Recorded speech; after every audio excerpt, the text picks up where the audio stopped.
तो आदाब, नमस्कार, गुड इवनिंग, सत श्री अकाल। एक बार फिर आप तमाम लोगों का स्वागत है क्राइम तक की कहानी के इस एपिसोड में। उम्मीद है पूरी फैमिली अच्छी होगी, अपना और अपनों का ख्याल रख रही होगी।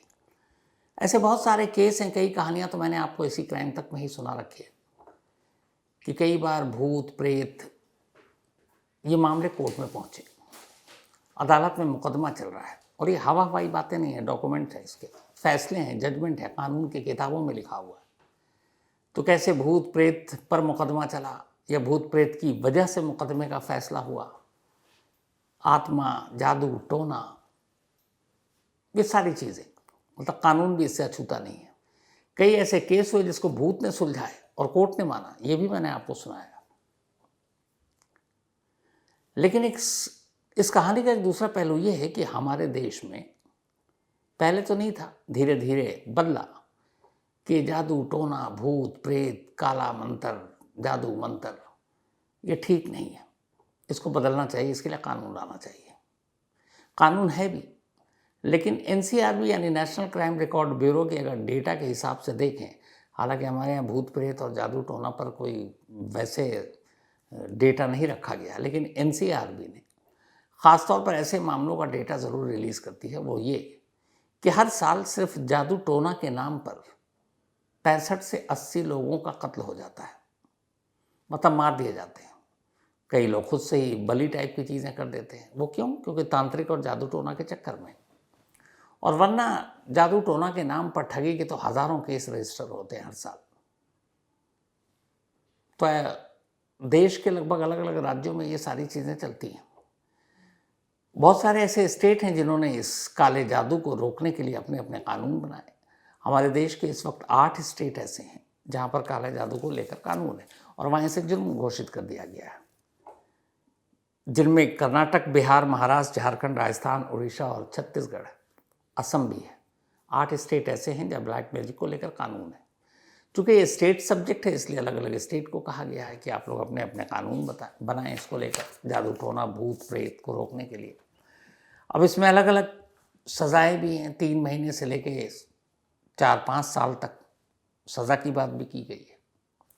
तो ये सारे कानून हैं, बहुत सारे ऐसे कानून हैं, कुछ के आपको नाम बताता हूँ। बिहार प्रिवेंशन ऑफ विच यानी Dayan practice act 1999, Karnataka anti superstition law inhuman evil practice and black magic law, Maharashtra prevention and eradication of human sacrifice, other inhuman and अघोड़ी practice and black magic act 2013, Jharkhand में witch practice framework 1999, Rajasthan prevention of witch hunting act 2015, Chhattisgarh Tonahi Pratadna Nivaran act 2005, Assam witch hunting prohibition prevention and protection act. तो ऐसे बहुत सारे कानून बने। ये मैं क्यों आपको बता रहा था, इसलिए एक सीन बना रहा था मैं कि पहले आपको ये सारी चीज़ें बताऊं कि हमारे यहाँ जादू टोना, ब्लैक मैजिक, भूत प्रेत, इसका सबूत भी है और इसके बहुत सारे केस भी हैं और खुद कोर्ट इसका गवाह है। लेकिन अगर कोई जादू टोना करता है, भूत प्रेत के जरिए किसी को वश में करता है, कोई जुर्म करता है, तो क्या होता है? जिन 8 स्टेट्स की मैंने बात की, वहाँ पर अगर ये करेगा तो फिर ये क्राइम है। तो जब क्राइम होगा तो क्या होगा? पुलिस पकड़ लेगी। और जब ऐसे जादू टोना या काला मंत्र या तांत्रिक ये सब जो करते हैं, इनको पकड़ने के बाद पुलिस क्या करेगी? पुलिस इन्हें जेल भेजेगी। फिर मामला कोर्ट में जाएगा, कोर्ट में मुकदमा चलेगा, ट्रायल शुरू होगा, इसके बाद फैसला आएगा। फैसला कौन देगा? जज। और फैसला कहाँ सुना जाएगा? कोर्ट में। अब थोड़ी देर के लिए सोचिए कि ऐसा ही एक काला जादू या इस तरह के केसेस जिसका कोर्ट और जज से सीधा सीधा फैसला सुनाना, उनको सजा देनी है। लेकिन कोई किसी कोर्ट रूम में घुस कर ही सीधे काला जादू करना शुरू कर दे और उन जज साहब की कुर्सी पर जिस पर जज साहब बैठते हैं और उस टेबल पर जिस पर जज साहब हथौड़ा बजा बजा कर ऑर्डर देते हैं, ये कोर्ट को मेंटेन करते हैं। तो जज साहब के सामने रखे उस टेबल और जज साहब की कुर्सी पर ही अगर कोई जज साहब को अपने वश में करने के लिए जादू टोना कर दे ताकि जज साहब वही फैसला सुनाएं जो वो चाहता है या चाहती है, तो इसे आप क्या करेंगे? आपको लगेगा ये मजाक है, ऐसा कैसे हो सकता है। लेकिन कर्नाटक की एक अदालत से ऐसी खबर आई है जिसने हर एक को चौंका दिया।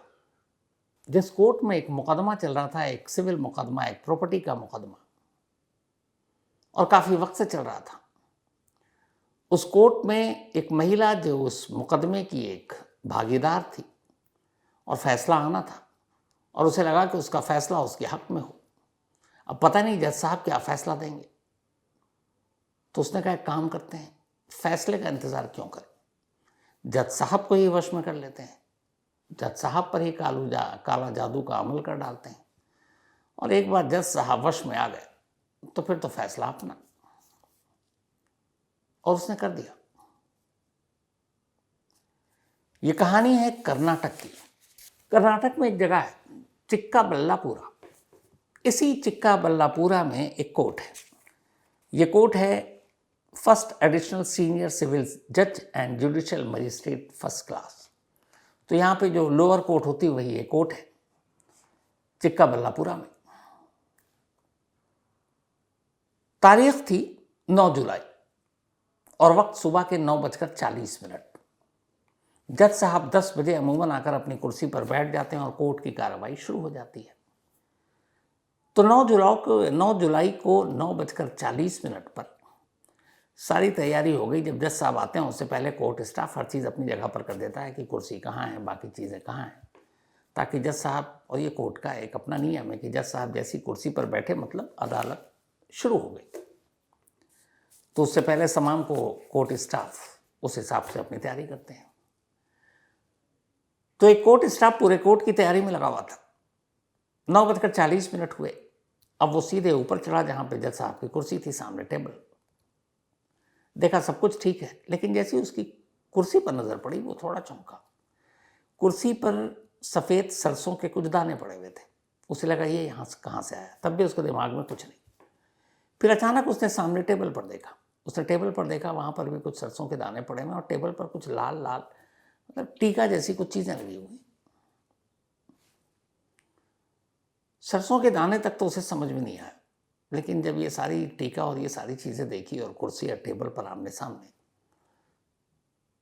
तो उसे शक होने लगा कि ये मामला क्या है, क्योंकि इस इलाके में जादू टोना बड़ी आम चीज थी। वो घबराया, परेशान, क्योंकि मामला सीधे सीधे जज साहब की कुर्सी का, भाई उनकी टेबल, उनकी कुर्सी। उसे लगा कि कुछ तो हो गया गड़बड़, काला जादू, वो पता नहीं जज साहब का क्या होगा।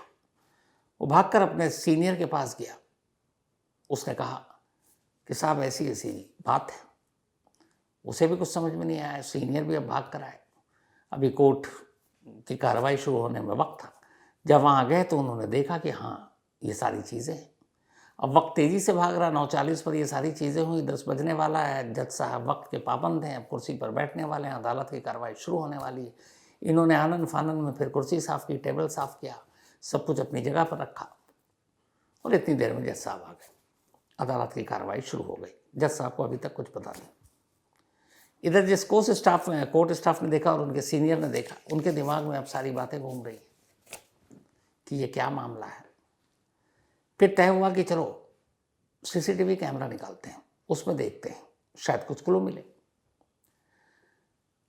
अब कोर्ट के स्टाफ ने सीसीटीवी कैमरा उस कोर्ट रूम का जिसमें जुडिशियल मजिस्ट्रेट फर्स्ट क्लास बैठे हुए थे, जो सिविल कोर्ट की सुनवाई करते हैं, सिविल मामलों की, तो उस कोर्ट रूम की सीसीटीवी कैमरे को अब शुरू किया गया देखना। अचानक देखा कि 9 बजे के आसपास कोर्ट रूम में एक महिला दाखिल होती है, और महिला सीधे धीरे धीरे जहाँ पे लोग बैठते हैं, वकील साहब बैठते हैं, कटघरा है, उन सबको छोड़कर सीधे ऊपर चढ़ती है और जहाँ पे जज साहब बैठते हैं वहाँ पहुँच जाती है। वहाँ जाने के बाद वो कुछ अपने कपड़ों के अंदर से एक थैला निकालती है, उसमें से कुछ सामान निकालती है। वो कुछ पहले कुर्सी पर डालती है, फिर टेबल पर डालती है, फिर कुछ ऐसी चीज़ें करती है जिससे साफ पता चल जाता है कि ये कुछ मंत्र पढ़ रही है। यानी जो कोर्ट स्टाफ को शक था यकीन में बदल गया कि ये कुछ जादू टोना कर रही है। ये सारी चीज़ें उसने आनन फानन में की। उसके बाद फिर वहाँ से फ़ौरन बाहर निकली। अब जब कैमरे में ये सारी चीज़ें देखी तो कोर्ट स्टाफ की भी हवा ख़राब कि ये क्या मामला है, मतलब जादू टोना की चीज़ें अदालत रूम तक पहुँच गई। अब ये हुआ कि ये महिला है कौन। तमाम लोगों को दिखाया गया, चेक किया गया, फिर निकाली गई लिस्ट कि आज किस किस केस की सुनवाई है। उसके बाद जो कोर्ट स्टाफ थे उनको कहा गया ये लो तस्वीर भाई और देखो वो महिला आती है कि नहीं, क्योंकि कोर्ट रूम में आई है, उसे पता है जज साहब का है, इसका मतलब वो कोर्ट रूम में पहले आ चुकी है। और अगर जज की कुर्सी पर वो जादू टोना कर रही है तो इसका मतलब ये भी है कि कोई ना कोई एक ऐसा मुकदमा है जिसका फैसला होना और वो फैसला उसके हक में हो, इसीलिए वो जज साहब को वश में करने की कोशिश कर रही है। तो अब तस्वीर सामने थी, उसमें चेहरा भी दिख रहा था। सीसीटीवी कैमरे की सारी तस्वीरें निकालने के बाद कोर्ट स्टाफ को कहा गया आज जो भी अदालत में केस की सुनवाई हो उसमें इस महिला को ढूंढो। दोपहर होते होते इत्तेफाक से वो महिला कोर्ट रूम के अंदर, स्टाफ ने देखा। उसके बाद निकाला गया, किसी ने जाकर पूछा आपका कौन सा केस, केस की लिस्ट निकाली गई जो लिस्टेड केस थी, उसमें वो लिखा हुआ था महिला का नाम। जब महिला का नाम उसमें से निकाला गया तो पता चला कि इस महिला का नाम मंजुला है। और मंजुला जो है ये वलासन्ना, एक जगह है वलासन्ना बीडी, इसी चिक्का बल्लापुरा में, वहाँ की रहने वाली है। इसका प्रॉपर्टी का एक केस है, कई दावेदार हैं, कई हकदार हैं और ये लड़ रही है और कई बरस बीत गए। तो जब उससे पूछा गया कि तुम यहाँ कोर्ट में क्यों आए, उसने सारी बात बताई। अभी तक मंजुला इन चीज़ों से अनजान कि कैमरे ने सब देख लिया है। फिर उससे पूछताछ हुई कि तुम जज साहब की कुर्सी पर गई थी, उसने इनकार किया। फिर मंजुला को सीसीटीवी कैमरे की तस्वीर दिखा दी गई। उसके बाद उसके पास चारा नहीं था, उसने एक्सेप्ट किया। जब एक्सेप्ट किया गया तो उससे पूछा गया कि तुमने ऐसा क्यों किया। तो उसने कहा साहब एक हमारी प्रॉपर्टी का केस है, लंबा वक्त बीत गया, हम बहुत अमीर लोग भी नहीं हैं और पता नहीं क्या होगा उस केस का, बट हमारी ज़िंदगी उस पर टिकी हुई है कि वो फैसला हमारे हक में आए तो हमारी ज़िंदगी बेहतर हो जाए। लेकिन यहाँ वकील, दलील, जज साहब सब कुछ सुनने देखने के बाद एक मन में आया कि शायद पता है कुछ भी फैसला आ सकता है। तो मुझे किसी ने सुझाव दिया और मैंने देखा कि कई सारे ऐसे लोग हैं जो कहते हैं मंत्र करो, तंत्र करो तो बिगड़े हुए भी काम बन जाते हैं। तो मुझे ख्याल आया कि अगर मैं जज साहब को ही अपने वश में कर लूँ तंत्र मंत्र से, तो जिस दिन हमारे कोर्ट का फैसला होगा जज साहब मेरे हक में देंगे। बस यही सोचकर मैंने वो सारी चीज़ें एक तांत्रिक से सीखा। उसके बाद कोर्ट पहुंच गई और मैंने जो भी तंत्र मंत्र था जज साहब को अपने वश में करने के लिए वो मैंने कर दिया और वहाँ से निकल गई ताकि मुझे कोई देखे नहीं, बस इसी उम्मीद में कि जज साहब अब मेरे वश में और जो भी फैसला देंगे मेरे हक में देंगे। अब महिला तो मासूमियत से बोलकर निकल गई, मतलब मंजुला, लेकिन कर्नाटक में इसी काले जादू को लेकर कानून है वहाँ पर और उस कानून के तहत सज़ा है।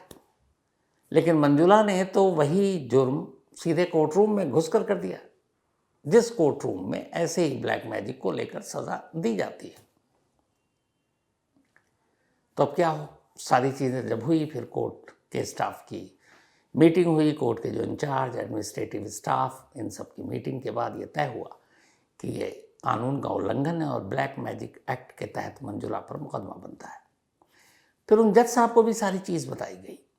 फिर ये हुआ कि पुलिस को इन्फॉर्म करो, फिर पुलिस को इन्फॉर्म किया गया।